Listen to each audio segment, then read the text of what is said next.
Welcome to this week's episode of Humans in 5.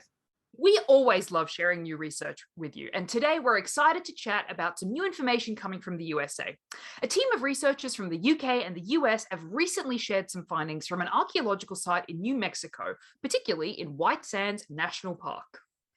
This site provides some insights about Ice Age life in North America and is famous for yielding stories about all of the animals that lived in the area, which at the time had lots of grassland as well as lakes and other bodies of water that helped support these animals.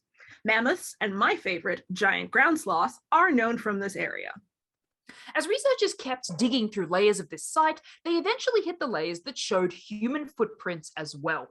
This is really neat, as we can literally see the steps an individual left behind on the landscape. The trouble was, however, that it was pretty hard for researchers to try and pinpoint exactly when these human footprints were left behind. We've talked about dating before on the show, and in this case, the sediments or rock-like soils where the footprints were found didn't lend themselves well to a lot of the tools that we use today to explore dates in the past. But researchers noticed that embedded in one particular collection of human tracks, there were tiny little seeds from an aquatic plant called spiral ditchgrass. While the rocky sediment was tough to date, these little organic seeds were a lot easier to examine. Methods like radiocarbon dating could work on these tiny seeds, allowing the team to start to explore when those ancient feet pushed into the sediment in the past. The team's results show that the seeds dated to about 21 to 23,000 years ago. They also explored the size of the footprints left, as that can provide some indication of how old the people who left them behind were.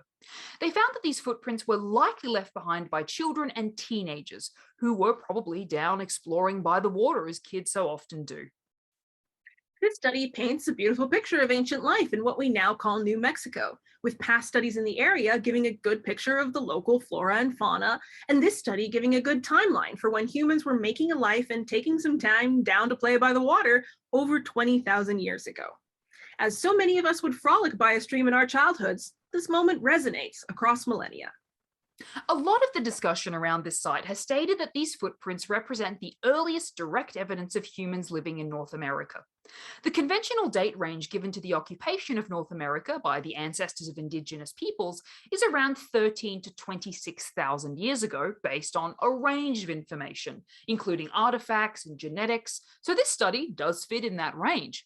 Some archaeologists aren't all that surprised that a date like this was found, as it has always seemed plausible based on other lines of evidence. It is worth noting, however, that some of the reporting has overlooked the fact that these aren't just miscellaneous humans traversing the landscape. These are the ancestors of the indigenous peoples of North America. As noted by Kim Charlie, a member of the Pueblo of Acoma in New Mexico, thousands and thousands of years ago, our ancestors walked this place. This sense of connection adds another layer to the importance of this finding.